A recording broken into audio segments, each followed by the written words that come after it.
Students, in this video we are going to discuss about third round table conference.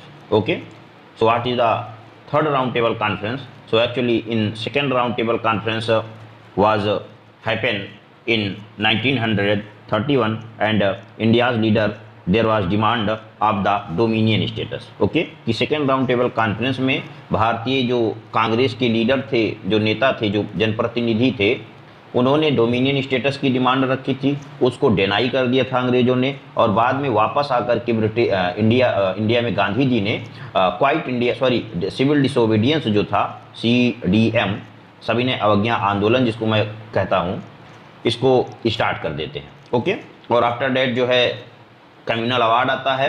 Communal award कब आता है? 1932 में। मैं एक बार रिकैप कर रहा हूँ। और कम्युनल अवार्ड में सीट सेपरेशन का इशू रहता है। फिर गांधी जी उसको कहते हैं कि नहीं, हमको सिंगल इलेक्टोरेट की सीट चाहिए, है ना। और उसी के अकॉर्डिंग जो है आगे चल करके पूना पैक्ट होता है। ओके, पूना पैक्ट होता है। और फाइनली 1934 में 1934 में गांधी जी सविनय अवज्ञा आंदोलन सिविल डिसोबीडियंस मूवमेंट को स्टॉप कर देते हैं। अब यहाँ पर हम समझते हैं थर्ड राउंड टेबल कॉन्फ्रेंस क्या थी। So the session was held in the 1932 but was very short. Okay, यहाँ पर वेरी शॉर्ट कहने का मतलब ये है कि आप देखेंगे जो फर्स्ट RTC हुई थी, RTC means round table conference. Okay, इसमें कम से कम 2 महीने का टाइम लगा था। और जो सेकेंड राउंड टेबल कॉन्फ्रेंस हुई थी, इसमें भी अमूमन समय लगा था। और इन दोनों राउंड टेबल कॉन्फ्रेंस की अपेक्षा जो थर्ड राउंड टेबल कॉन्फ्रेंस का टाइम था, ड्यूरेशन था, वो बहुत कम था। ओके, इसलिए यहाँ पर बोला जा रहा है very sharp lead to the passing government of India Act 1935। Okay, अब यहाँ पर दोबारा एक बार ध्यान दीजिए। फर्स्ट राउंड टेबल कॉन्फ्रेंस में, फर्स्ट RTC में आपने देखा था कि कोई एग्रीमेंट नहीं हुआ था। सेकेंड राउंड टेबल कॉन्फ्रेंस में वहां पर भी कोई एग्रीमेंट नहीं हो पाया था। क्यों? क्योंकि वो डोमिनियन स्टेटस की बात कर रहे थे और ब्रिटिशर्स ने उसको डिनाई कर दिया था। लेकिन थर्ड राउंड टेबल कॉन्फ्रेंस में बात होती है किस चीज की? गवर्नमेंट ऑफ इंडिया एक्ट की। Okay, Britishers government of India act पास करते हैं। उस एक्ट में क्या क्या प्रोविजन था उसको देखते हैं। The provinces were given more autonomy. Provinces का मतलब होता है प्रांतों को। ओके, जैसे संयुक्त प्रांत उत्तर प्रदेश को उस समय संयुक्त प्रांत कहा जाता था, मध्य प्रदेश को सेंट्रल प्रोविंस कहा जाता था। तो ऐसे ही क्या बोला गया कि provinces were given more autonomy. तो प्रोविंसेस को, प्रांतों को, जिसको आज के समय में आप स्टेट कहते हैं, राज्य कहते हैं, उनको क्या दिया गया? उनको मोर ऑटोनॉमी दी गई। Next is the power of legislative assemblies were increase. Okay, तो लेजिस्लेटिव असेंबलीज की पावर को बढ़ा दिया गया। ओके, लेजिस्लेटिव असेंबली का क्या था? वही जो आज के समय में देखते हैं कि प्रत्येक राज्य में एक होती है विधानसभा और एक होती है विधान परिषद। इसी प्रकार से केंद्र में क्या होती है? एक होती है लोकसभा और एक होती है राज्यसभा। तो उस समय क्या किया गया कि लेजिस्लेटिव असेंबलीज की जो पावर थी उसको ब्रिटिश गवर्नमेंट ने कहा कि हम उसको भी इंक्रीज कर देंगे। Okay, third is the governor was made the head of the provincial executive. Okay, governor will be provincial executive head. Okay, 3 बातें बोली गई। गवर्नमेंट ऑफ इंडिया एक्ट में एक तो बोला गया ऑटोनॉमी। ओके, ऑटोनॉमी को बोलते हैं स्वायत्तता। ओके, कैसी स्वायत्तता? वही जो लेजिस्लेटिव असेंबली की पावर को इंक्रीज करने की बात कर रहे थे। ओके, लेकिन फिर यहाँ पर एक बात ये रख दी कि गवर्नर जो होगा वो क्या होगा? वो प्रोविंशियल एग्जीक्यूटिव का हेड होगा। और गवर्नर कौन होता था? गवर्नर होता था कोई ना कोई अंग्रेज व्यक्ति। ओके, इंडियंस नहीं होते थे उस समय के। गवर्नर कौन होते थे? ब्रिटिशर्स होते थे। तो कहीं ना कहीं एक प्रकार से जो लिबर्टी, जो ऑटोनॉमी ब्रिटिशर्स इंडिया को दे रहे थे, वो दोबारा फिर एक प्रकार से उनके ऊपर का जो बॉस था वो ये था, गवर्नर। ओके, तो इसीलिए अभी आगे की लाइन में देखेंगे, the governor was made the head of the provincial executive and given more power. Okay, तो गवर्नर को मोर पावर भी दे दिया, गवर्नर को भी ज्यादा यहाँ पर शक्ति दे दी गई। यानी कि यहाँ पर आप देखेंगे कि एक हाथ से ब्रिटिशर्स जो थे, अंग्रेज जो थे, वो ऑटोनॉमी तो दे तो रहे थे, ऑटोनॉमी के नाम पे लेजिस्लेटिव असेंबलीज को पावर तो दे रहे थे, लेकिन जो लेजिस्लेटिव असेंबली का एक दूसरा सदन था जिसको प्रोविंशियल एग्जीक्यूटिव बोल रहे थे एक प्रकार से, उनका जो हेड था, उनका जो बॉस था, हेड व्यक्ति जो था, वो कौन था? वो गवर्नर था। और गवर्नर हमेशा ब्रिटिशर्स लोग होते थे। तो कहीं ना कहीं अगर मान लीजिए लेजिस्लेटिव असेंबली में कोई कानून बनाया जाता तो जब तक उसको गवर्नर चेक नहीं कर लेता कि ये ब्रिटिश सरकार के खिलाफ है कि नहीं है। अगर ब्रिटिश सरकार के मान लीजिए खिलाफ होती तो उस कानून को रद्द कर देता। तो एक प्रकार से एक हाथ से वो ऑटोनॉमी दे रहे थे, लेकिन दूसरे हाथ से वो ऑटोनॉमी वापस उसी तरीकों के उस ऑटोनॉमी को वापस भी तो ले रहे हैं ना।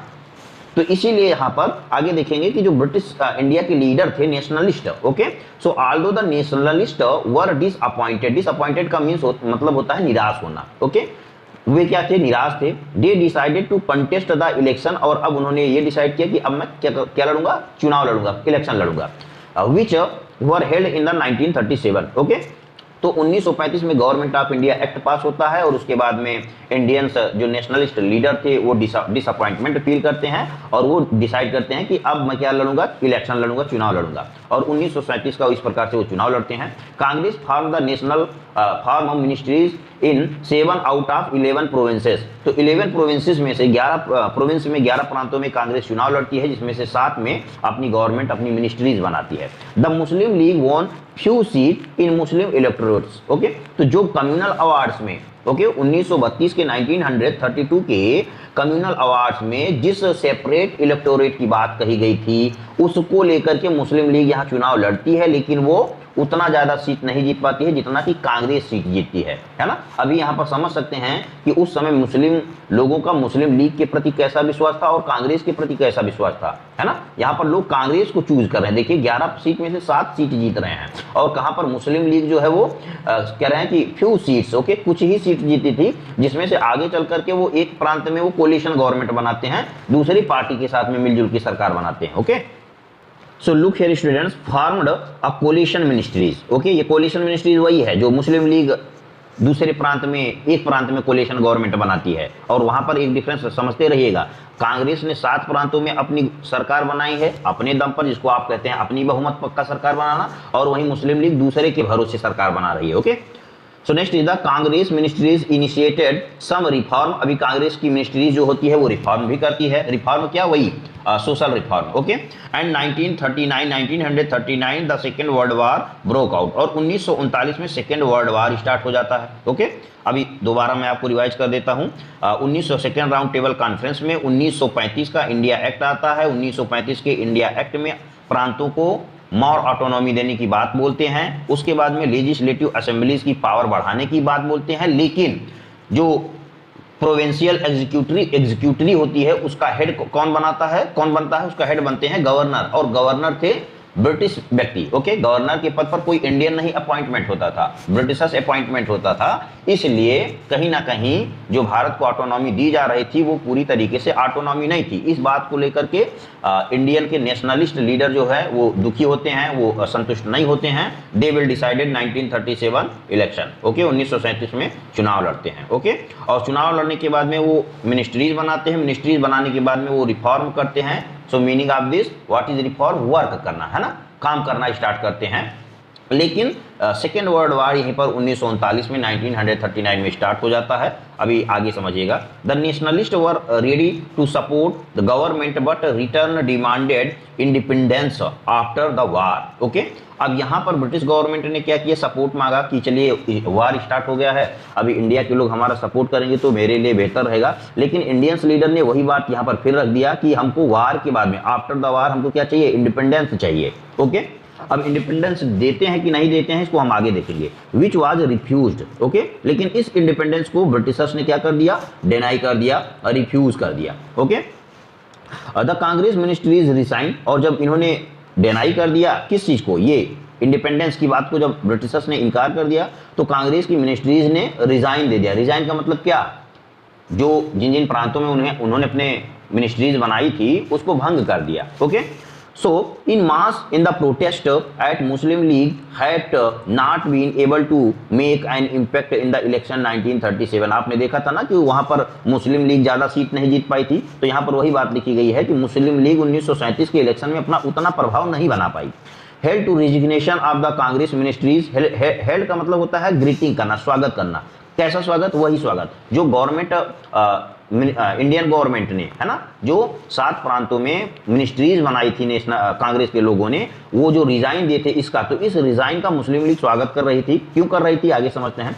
Resign of the Congress ministries and celebrate the day of the deliverance. Deliverance का मतलब होता है मुक्ति पाना। ओके, तो जब कांग्रेस गवर्नमेंट ने रिजाइन दे दिया तो इसको मुस्लिम लीग मुक्ति दिवस के रूप में सेलिब्रेट करती है एंड थैंक्स गिवन और धन्यवाद देती है and announce it as a relief from Hindu dominion.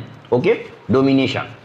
तो डोमिनेशन का मतलब क्या होता है? डोमिनेशन का मतलब होता है प्रभुत्व। प्रभुत्व का मतलब क्या होता है कि किसी एक व्यक्ति का दूसरे व्यक्ति पर वर्चस्व होना। जैसे उस समय माइनॉरिटीज फील करते थे, मोहम्मद अली जिन्ना फील करते थे कि ब्रिटिश जब यहाँ से चले जाएंगे तो इंडियंस मतलब हिंदू लोग यहाँ पर राज करेंगे और वो हम पर प्रभुत्व स्थापित करेंगे। ओके, तो यहाँ पर जब ब्रिटिश कांग्रेस मिनिस्ट्रीज रिजाइन दे देती है तो मोहम्मद अली जिन्ना खुश होते हैं इस बात को लेकर के कि चलिए अब कांग्रेस ने, जो कि एक हिंदुओं की पार्टी थी, उसने रिजाइन दे दिया है और ये हमारे लिए एक राहत की बात है। ओके, अभी हम इसको एक ग्राफ के द्वारा समझ लेते हैं। मैंने आपको क्या क्या बातें समझाई। यहाँ पे हमने देखा कि थर्ड राउंड टेबल कॉन्फ्रेंस जो है वो 1932 में होती है, जिसमें गवर्नमेंट ऑफ इंडिया एक्ट 1935 को पास किया जाता है। 3 बातें उसकी रहती हैं। एक तो ऑटोनॉमी, किसकी ऑटोनॉमी? यही लेजिस्लेटिव असेंबलीज की। ओके, उसकी पावर बढ़ाने की बात बोले। दूसरी बात बोला गया कि जो प्रोविंशियल एग्जीक्यूटिव होगा उसका जो हेड होगा वो कौन होगा? वो ब्रिटिश गवर्नर होगा। लेकिन अब यही जो गवर्नर वाली बात थी, यही गवर्नर वाली बात इंडिया के जो नेशनलिस्ट लीडर थे उनको सही नहीं लगी। फाइनली उन्होंने 1937 का चुनाव लड़ने के लिए सोचा और चुनाव लड़ते हैं, जिसमें ऑल इंडिया नेशनल कांग्रेस 11 सीटों पर चुनाव लड़ती है, 7 सीटों पर अपनी गवर्नमेंट बनाती है। ओके, और वहीं पर मुस्लिम लीग जो है कोलिशन गवर्नमेंट बनाती है ओनली 1 स्टेट में। ठीक, उसके बाद में 1939 का सेकेंड वर्ल्ड वार स्टार्ट हो जाता है। ब्रिटिशर्स ने इंडियन लीडर से वर्ल्ड वार को सपोर्ट करने के लिए कहा, लेकिन इंडियंस लीडर ने कहा कि हम सपोर्ट तभी करेंगे जब आप हमको वर्ल्ड वार खत्म होने के बाद में, जब समाप्त हो जाएगा, आप हमको इंडिपेंडेंस देने का आश्वासन देंगे तब। लेकिन वो इस चीज़ को डिनाई कर देते हैं और इस बात को लेकर के कांग्रेस के मंत्रिमंडल ने जो है इस्तीफा दे दिया और इसी इस्तीफे को जो है मुस्लिम league day of deliverance day के रूप में मनाती है, मुक्ति दिवस के रूप में मनाती है। मुक्ति दिवस का मतलब इतना होता है कि प्रभुत्व से, जो हिंदुत्व का प्रभुत्व था, उससे छुटकारा पा जाना। Okay, so I hope have you understand everyone. यहाँ पर कुछ क्विज बन सकते हैं, क्विज आप खुद से बना सकते हैं, बहुत टफ नहीं है। और जैसा भी रहेगा, कोई क्वेरीज होगी आपकी तो आप हमको कमेंट में बता सकते हैं।